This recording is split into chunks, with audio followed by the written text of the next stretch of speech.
Welcome to the second episode of Hydrate Your Hustle. Today, we're thrilled to introduce you to Rodney Pryor, an incredible athlete who's played basketball at the highest level and is now the head of school at Bethel Academy. Join us as we dive into Rodney's inspiring story from the court to the classroom and learn how his relentless mindset fuels his leadership and impact on the next generation. So sit back and enjoy Rodney Pryor's story.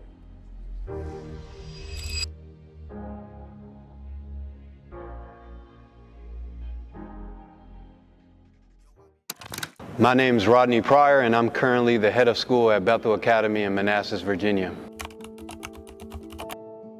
I'm from Evanston, Illinois, a suburb up north of Chicago, right outside of Northwestern University. My community background, starting with family, I'm the fourth of seven, so big family, a lot of aunts and uncles, ton of cousins. So I grew up in a household where my house was the place to be. Humble beginnings for sure, didn't necessarily grow up with the best of things, but just because of great people and having a good time, everybody found their way at my house. So my siblings, my cousins, everybody was very outgoing. I don't think we had too many introverts in our family, so that allowed me to just kind of blossom in my role of being around people, loving being the center of attention, which, you know, has its pros and cons. As it pertains to Evanston, I think I got the best of both worlds. We were right up north from Chicago, so when you're just looking at life, we had a little bit of everything. You had the super wealthy that lived near Northwestern, you had the middle of the pack, you had, you know, some more inner city feel aspects of the neighborhood as well. And I found myself dabbling in kind of every aspect of each neighborhood, which gave me a really good feel for every avenue. And then it bled into sports, and then it bled into my perspective on family and how I wanted to do life once I got older. So Bethel Academy is a sports academy, but we wanted to be a sports academy through and through, where it's not just about playing the sport, but also working in the sport and leveraging education and the homeschool model to free up schedules so that we can train and work our athletes at a high level, shrinking that gap of structure that you see in college. In college, you now got to get up at 6 a.m. for workouts, then you got to go to class, then you got to go to a practice, then you got to go to study hall, then you got to go to another workout. So we wanted to give our student athletes that reality. Then also with the elective aspect to it, when I was at Georgetown in sports industry management, they would bring in people that worked in the field to actually come teach the class, go through a workshop. So that's a big component that we're trying to bring here at Bethel Academy with our student athletes, bringing in athletes, bringing in people that work in sports at a high level and giving them an introduction to the kids so that they can start to begin to figure out what it is they want to do from a career standpoint. Jumping into the education space at Bethel Academy, specifically as head of school, when I get asked, people are like, "Are you the coach there?" And I'm like, "No, I'm the head of school, I run it." They're like, "Oh, the principal?" It's funny, you know, being in this position now, because growing up, getting attached to sports at a high level and being blessed to play it at the highest level and building the relationships and seeing the different realities coming out of playing, I knew I wanted to impact athletes at a high level. So the game was always trying to figure out how do you get back into the culture in an influential way, in an impactful way. And I started with gear. So I created a company called Identity Made, where it's like a Nike. Kids love the gear, we love the gear drop, we want to be in swagged out outfits. So tried to use that to leverage kids to then be under my influence for mentorship. That was a little tricky to get that business model off the ground at a high level, which was keeping me from the kids. So then I had pivoted to go right into mentorship. It was a great experience, but again, the buy-in when you're trying to explain it to families is still like very unfamiliar. So the thing that stood out right after that was on-court training. I saw the buy-in that kids had with their trainer. So I started taking kids on court in my Rise mentorship program, which then allowed me to be around the kids at a higher clip, talking about life, talking through different things. And then this summer, we were working out of Bethel Academy. I was using their gym, my strength coach when I was playing, and then I signed her under my brand. Jess Roz was here, would come support her, started using the gym, and then that kind of fell into the opportunity to be head of school. And Shanae did a great job explaining to me the avenue of education to get back to the student athlete, and that's when it kind of clicked for me to take on this role.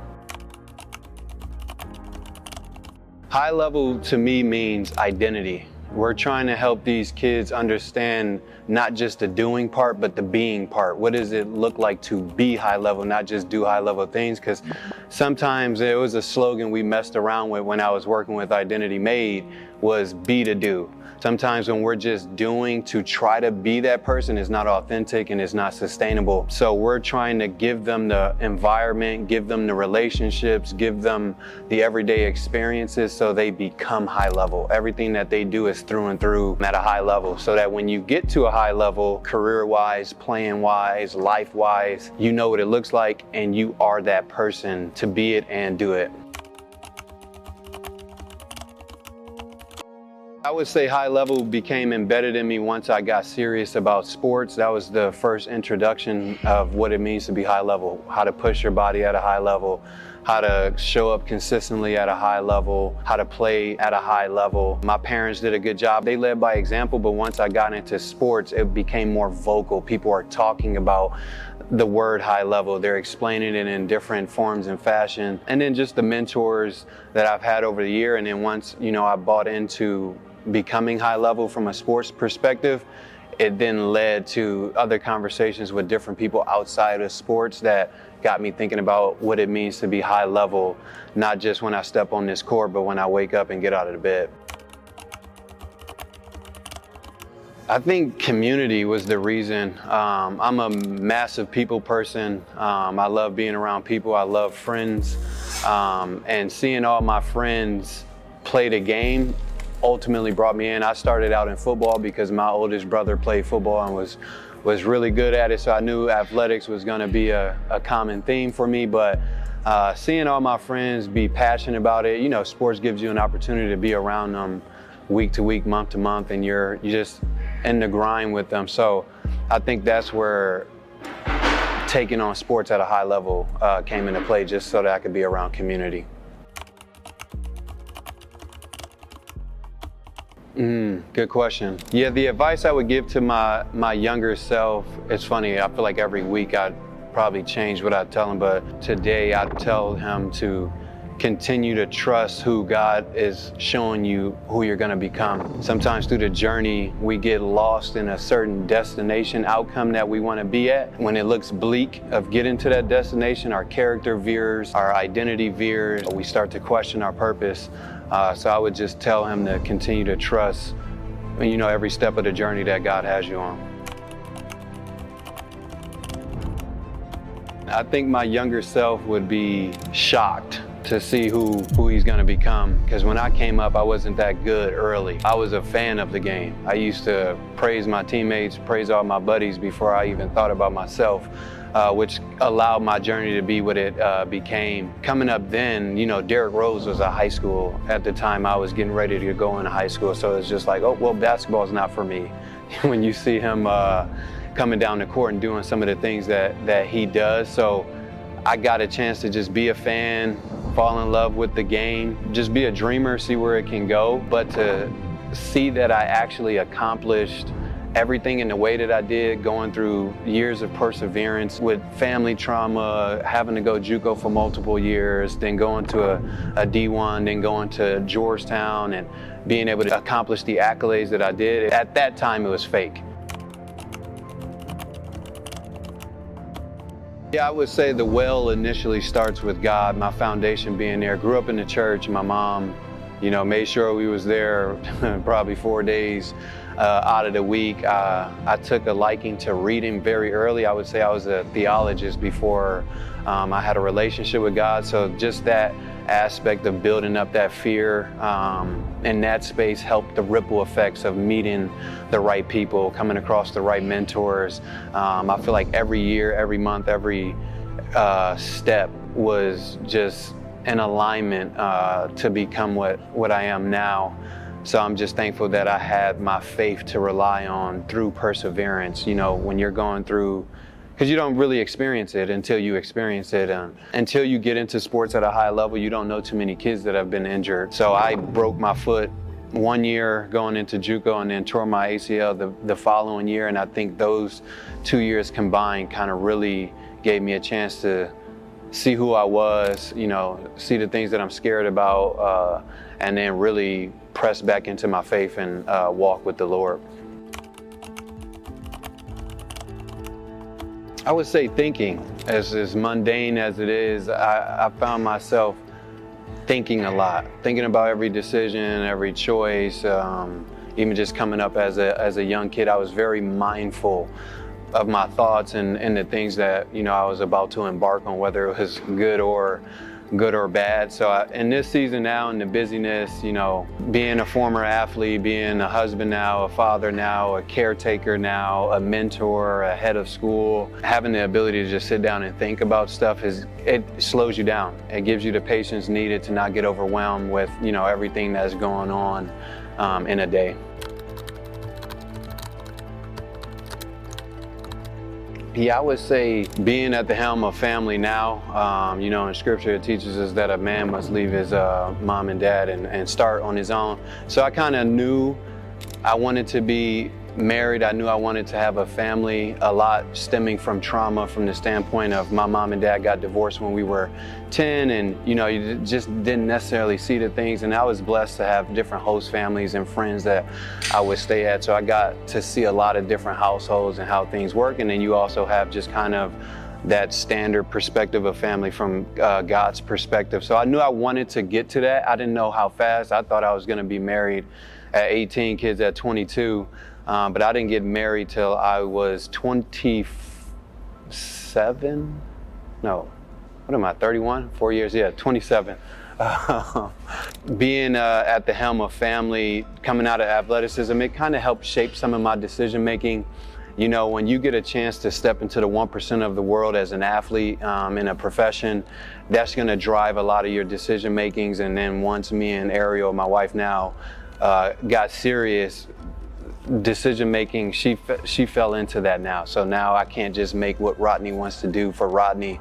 Now I have to make it for how does it make sense for Ariel and I? And then now it started with Bash, and now Natalia factors into that, and then of course the caretaking that we're doing for my father-in-law. So it's interesting when you think about it, because coming out of sports is such a hyper-focused, like hyperbolic time chamber where it's just this, you're trying to get better, you're trying to push yourself to the highest level, you're trying to play well, you're trying to make a money playing this game. There's all these, internal pressures, external pressures, but then you want to do life well, you want to do humanity well.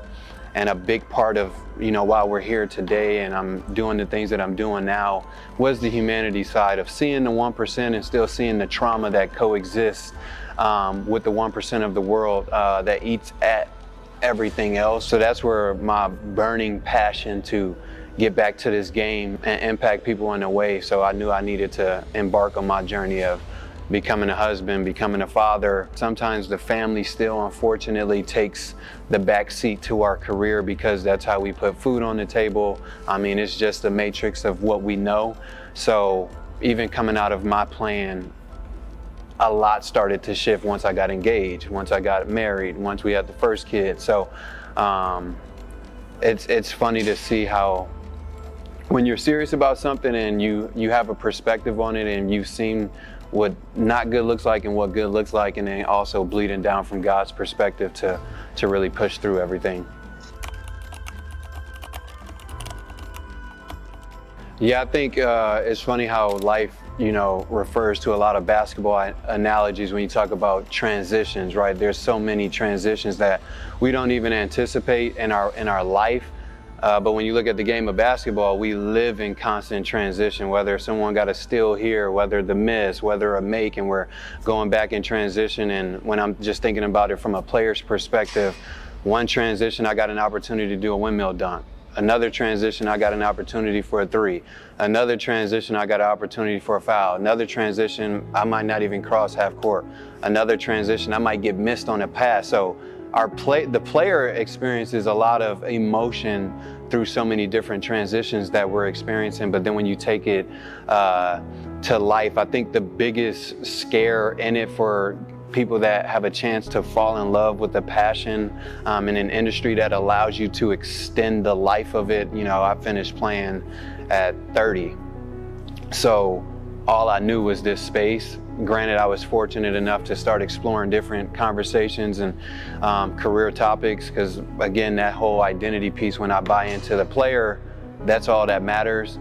And it kind of clouds our perspective on who we are in totality outside of the 2 hours that we come to the gym. So now transitioning out of sports, transitioning into marriage, transitioning into kid 1, kid 2, homeowner, car owner, insurance owner, all these different things is definitely, there's always an aspect of doubt, because for a lot of people that find themselves in sports coming from inner city, you're probably the spear to every experience, and that was the case for me. I was the one who ventured past high school to go into college as a collegiate athlete on scholarship, then into the pros. So just being the lead in it, you got to be the first person to kick down the door and see what's going on in there. So I think there's a little bit of fear, excitement, doubt, annoyance, frustration. You kind of experience every emotion.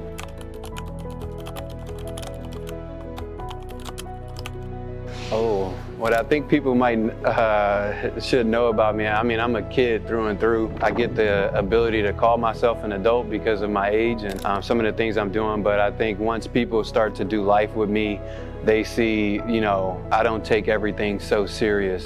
Sometimes when you see people at the top of their profession or the top of their game or top of the financial ladder, everything just seems so serious. It seems so much pressure attached to it, and it's like, well, I gotta match that in order to, you know, meet that type of success. But then when you get around me, you're like, oh, he still watch anime, he still is, you know, drifting off watching Dragon Ball Z for 20-30 minutes and then going to 6 different subscription pages on YouTube to figure out, you know, why they took this route.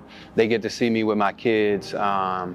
And I think that is why I'm able to wear so many hats and do the things that I'm doing now. It's just because you can't take yourself too seriously. You can't take life too seriously, because ultimately it'll just push you down and push you away from people. So that ability to stay a kid, you know, in proper channels, right? You don't want to be in a big meeting and you're acting like a kid in there, but giving people that opportunity to see, you know, the intimate side of things outside of, you know, when I got to put on my shirt and tie or my suit and polo. And I think that's been one of the joys I've had being the head of school, right? Most head of schools, I know for me, going to private school, you're like taking deep breaths when you see the dean or the principal walking through the school. And now, do I want a certain level of honoring and respect just because of the title? Yes, but I just got done playing. I just got done going through this journey that they're trying to find themselves on. So being able to come in with this type of title and still, you know, be true to who I am and not my title has allowed me to see a lot of efficiency in myself and the kids and the staff that are here at Bethel Academy. I would say the beginning definition is just my identity in Christ, just bleeding out from there, trying to do things the way He's purposed me to do it, and then relationships. I don't think I would be here today without the relationships that I've been able to build, you know, over the 31 years of my life, you know, and then with my family now, my wife Ariel, who challenges me, pours into me, just being a husband, the challenges you see in that, and then my kids, Sebastian and Natalia, and then just the greater network of the family, friend groups, even it's just this opportunity for this interview at this time, meeting people like Jean and Nadia, Eric.